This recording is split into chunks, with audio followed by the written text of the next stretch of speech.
అందరికీ నమస్కారం. ముందుగా ఈ వీడియోకి ఒక లైక్ కొట్టి మన ఛానల్ని సబ్స్క్రైబ్ చేసుకోండి.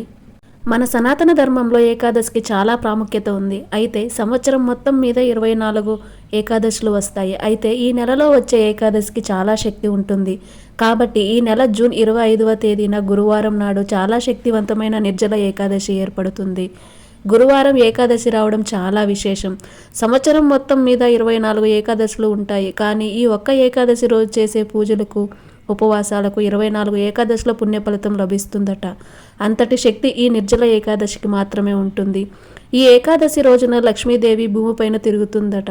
కాబట్టి ఈ ఒక్కరోజు చేసే పూజలకు పరిహారాలకు విపరీతమైన ఐశ్వర్యం కలిసొస్తుంది. కాబట్టి ఈ వీడియో కనుక మీ కంటపడింది అంటే మీరు చాలా అదృష్టవంతులనే చెప్పవచ్చు. ముందుగా ఈ వీడియోకి ఒక లైక్ కొట్టి ప్రతి ఒక్కరూ ఓం నమఃశివాయ అని కామెంట్ చేయండి. ఈ నెల జూన్ 25వ తేదీన గురువారం నాడు నిర్జల ఏకాదశి వచ్చింది. అంటే రేపే. ఈ ఒక్కరోజు విష్ణుమూర్తిని లక్ష్మీదేవిని పూజిస్తే ఈ సంవత్సరానికి సరిపడా ఐశ్వర్యం కలుగుతుంది. ఈ ఏకాదశి రోజున స్త్రీలు ఉదయాన్నే నిద్రలేచి తలస్నానం చేసి ఇంట్లో దీపారాధన చెయ్యండి. అయితే ఈ ఏకాదశి రోజున తప్పనిసరిగా నీటిలో చిటికుడు పసుపు కలిపి స్నానం చేయండి. మీ జాతకంలో గురుబలం పెరుగుతుంది. అలాగే నీటిలో కళ్ళు ఉప్పు వేసి స్నానం చేస్తే నరదృష్టి మొత్తం తొలగిపోతుంది. ఇక ఐశ్వర్యాన్ని కోరుకునే వారు నీటిలో 2 తులసి ఆకులు వేసి స్నానం చేయండి. విపరీతమైన ధనలాభం కలిసి వస్తుంది. ఈ ఏకాదశి రోజున ప్రతి ఒక్కరూ పసుపు రంగు వస్త్రాలు ధరించాలి. తద్వారా మీ జాతకంలో అదృష్టం పెరుగుతుంది. అలాగే ఇంటి గుమ్మానికి పసుపు రాసి కుంకుమ బొట్లు పెట్టండి. ఇల్లంతా ఉప్పు నీటితో శుభ్రం చేసుకుని ఇంట్లో పసుపు నీళ్లు చల్లుకోండి. ఈ ఏకాదశి వ్రతాన్ని చేసే స్త్రీలు కాళ్లకు పసుపు రాసుకొని పాపిట్లో కుంకుమ బొట్టు పెట్టుకుని ఇంట్లో పూజ చేయండి. ఈ ఏకాదశి పూజ కోసం తులసి ఆకులు, 2 పిండి దీపాలు, కొన్ని అక్షంతలు, ఒక కొబ్బరికాయను ముందుగానే సిద్ధం చేసుకోండి. ఇక ముందుగా పూజ గదిని శుభ్రం చేసుకుని దేవుని పటాలకు గంధం రాసి కుంకుమ బొట్లు పెట్టండి. మీ పూజ గదిలో ఉన్న వెంకటేశ్వర స్వామి చిత్రపటాన్ని అందంగా అలంకరించుకోండి. స్వామివారికి చామంతి పూలతో అలంకరించి తులసిమాల వేసి నమస్కారం చేసుకోండి. ఈ ఏకాదశి రోజున విష్ణుమూర్తి పటానికి తులసిమాల వేసి నమస్కారం చేసుకుంటే కోరిన కోరికలన్నీ వెంటనే నెరవేరుతాయి. అలాగే లక్ష్మీదేవిని గులాబీ పూలతో అలంకరించండి. ఏకాదశి పూజలో ఖచ్చితంగా పిండి దీపాలు వెలిగించాలి. సాధారణ రోజుల్లో వెలిగించే పిండి దీపాల కన్నా ఏకాదశి రోజున వెలిగించే పిండి దీపానికి రెట్టింపు శక్తి ఉంటుంది. కాబట్టి బియ్యం పిండితో 2 పిండి దీపాలు తయారు చేసి వెంకటేశ్వర స్వామి పటం ముందు వెలిగించండి. బియ్యం పిండిలో కొన్ని ఆవు పాలు పోసి చిటికెడు బెల్లం తురుము కూడా కలిపి 2 దీపాలు తయారు చేయండి. ఈ పిండి దీపంలో ఆవు నెయ్యి పోసి 5 ఒత్తులను ఒకటిగా కలిపి దీపం వెలిగించండి. ఈ పిండి దీపానికి కుంకుమ బొట్లు పెట్టి దీపం దగ్గర కొన్ని అక్షంతలు, పుష్పాలు వేసి దీపానికి నమస్కారం చేసుకోండి. ఓం నమో భగవతే వాసుదేవాయ అనే మంత్రాన్ని చదువుతూ పూజ చేయండి. పూజలో స్వామివారికి నైవేద్యంగా అరటి పండ్లు, వడపప్పు, పానకం నివేదించండి. ఇక చివరిగా పచ్చకర్పూరంతో వెంకటేశ్వర స్వామికి హారతి సమర్పించి నమస్కారం చేసుకోండి. పూజ పూర్తయిన తర్వాత కొబ్బరికాయ పగలగొట్టి 5 ప్రదక్షిణాలు చేసి మీ పూజను ముగించుకొని ఏకాదశి వ్రతకథను చదవండి. ఈ విధంగా చాలా సులభంగా మీ ఇంట్లోనే వెంకటేశ్వర స్వామిని పూజించి స్వామివారి అనుగ్రహం సంపూర్ణంగా పొందండి.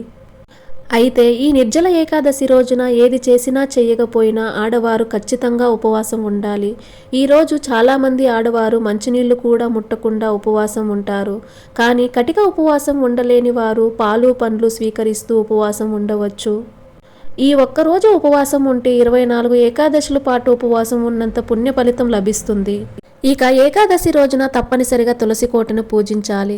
సాధారణ రోజుల్లో చేసే తులసి పూజల కన్నా ఈ ఏకాదశి రోజున చేసే పూజలకు 1,000,000 రెట్లు పుణ్య ఫలితం లభిస్తుంది. కాబట్టి మీ ఇంట్లో తులసి కోట ఉంటే చాలా అదృష్టమని చెప్పవచ్చు. తులసి కోటకు పచ్చిపాలు పోసి ఒక చిన్న నెయ్యి దీపం వెలిగించి తులసి చుట్టూ 5 ప్రదక్షిణాలు చేసి నమస్కారం చేసుకోండి.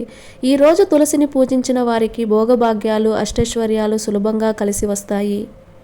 అలాగే ఏకాదశి రోజున పూజ చేసేటప్పుడు పూజ గదిలో ఉన్న లక్ష్మీదేవి పటానికి యాలకుల మాల వేసి పూజ చేస్తే అప్పుల బాధలన్నీ వెంటనే తొలగిపోయి ఆర్థికంగా గొప్ప స్థాయికి ఎదుగుతారు. అలాగే ఏకాదశి రోజున తప్పనిసరిగా మీ ఇంటి గుమ్మం బయట పసుపుతో స్వస్తిక్ గుర్తు వేసి ఇంటి గుమ్మానికి సాంబ్రాణి ధూపం వేయండి. మీ ఇంట్లో ఉన్న దుష్టశక్తులన్నీ తొలగిపోయి మీ కుటుంబానికి మంచి రోజులు ప్రారంభమవుతాయి. అలాగే ఈ రోజున తప్పనిసరిగా మీ దగ్గరలో ఉన్న విష్ణుమూర్తి దేవాలయానికి వెళ్ళి స్వామివారికి తులసిమాల సమర్పించి విష్ణుమూర్తిని దర్శించుకోండి. ఈరోజు విష్ణు దేవాలయానికి వెళ్ళి ధ్వజస్తంభం దగ్గర దీపం వెలిగిస్తే మీ కష్టాలన్నీ వెంటనే తీరిపోయి స్వామివారి అనుగ్రహం వెంటనే లభిస్తుంది. అలాగే ఈ రోజున రావి చెట్టును పూజిస్తే ఇంకా మంచిది. రావి చెట్టు కింద నువ్వుల నూనెతో దీపం వెలిగించి రావి చెట్టుకు ప్రదక్షిణాలు చేసి నమస్కారం చేసుకుంటే మీ జాతకంలో ఉన్న దోషాలన్నీ వెంటనే తొలగిపోతాయి. అలాగే ఈ నిర్జల ఏకాదశి రోజు సాయంత్రం పూట 6 గంటల నుండి 7 గంటల మధ్యలో ఇంటి ముందు 2 దీపాలు వెలిగించండి. ఏకాదశి రోజున ఇలా ఇంటి ముందు దీపాలు వెలిగిస్తే మీ ఇంట్లోకి వెంటనే లక్ష్మీదేవి అడుగు పెడుతుంది. ఇక కటిక పేదరికంతో బాధపడేవారు ఈ నిర్జల ఏకాదశి నాడు పూజ గదిలో 2 పసుపు కొమ్మలు పెట్టి పూజ చేసుకోండి. పూజ పూర్తయిన తర్వాత ఆ పసుపు కొమ్మలను మీ బీరువాలో పెట్టుకుంటే మీ ఇంటి పేదరికం వెంటనే తొలగిపోయి ఆకస్మిక ధనలాభం కలిసి వస్తుంది. ఇక ఏకాదశి నాడు పొరపాటును కూడా తలకు నూనె రాయకూడదు. ఒకవేళ ఈరోజు తెలియక తలకు నూనె రాస్తే మీ ఆయుష్ తగ్గిపోతుంది, అనారోగ్య సమస్యలు ఏర్పడతాయని నమ్మకం. అలాగే ఏకాదశి రోజున వంకాయ, చిక్కుడుకాయలు, మునక్కాయలు, ఉల్లిపాయ మరియు వెల్లుల్లి అస్సలు తినకూడదు. అదేవిధంగా జుట్టు కత్తిరించడం, గోళ్ళు కత్తిరించడం చేయకూడదు. అలాగే ఏకాదశి రోజున పొరపాటున కూడా తులసి ఆకులు తుంచకూడదు. కాబట్టి ఏకాదశి పూజ కోసం ముందుగానే తులసి దళాలు సిద్ధం చేసుకోండి. అలాగే ఏకాదశి రోజున తప్పనిసరిగా సాయంత్రం పూట మీ ఇంటికి ఒక ముత్తైదును పిలిచి తాంబూలం ఇవ్వండి. ఈరోజు ముత్తైదును ఇంటికి పిలిస్తే లక్ష్మీదేవి మీ ఇంటికి వచ్చినట్టే. ఈ నిర్జల ఏకాదశి రోజున ప్రతి ఒక్కరూ గోవును పూజించాలి. గోమాతకు అరటి పండ్లు తినిపించి ప్రదక్షిణాలు చేసి నమస్కారం చేసుకుంటే ముక్కోటి దేవతలు సంతోషించి అఖండ కుబేర యోగాన్ని ప్రసాదిస్తారు. అలాగే గోవుకు తోటకూరను తినిపిస్తే మీ భర్తకు దీర్ఘాయుష్షు లభిస్తుంది.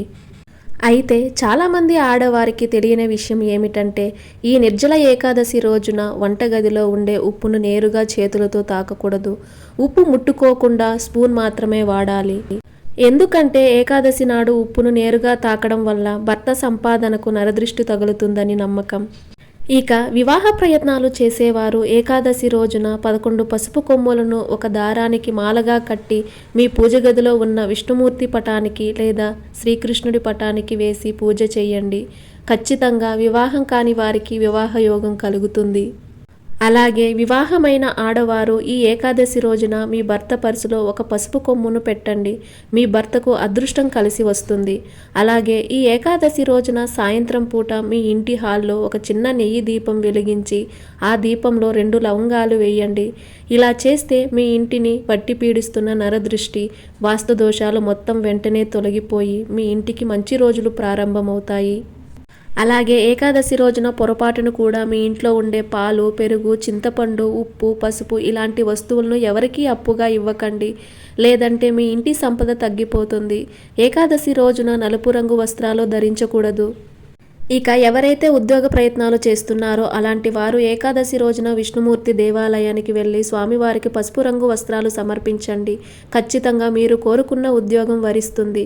ఏకాదశి రోజున ఈ విధంగా చిన్న చిన్న నియమాలతో విష్ణుమూర్తిని పూజించి ఈ పరిహారాలను పాటిస్తే లక్ష్మీదేవి, విష్ణుమూర్తి అనుగ్రహం సులభంగా కలిగి అష్టైశ్వర్యాలు సిద్ధిస్తాయి.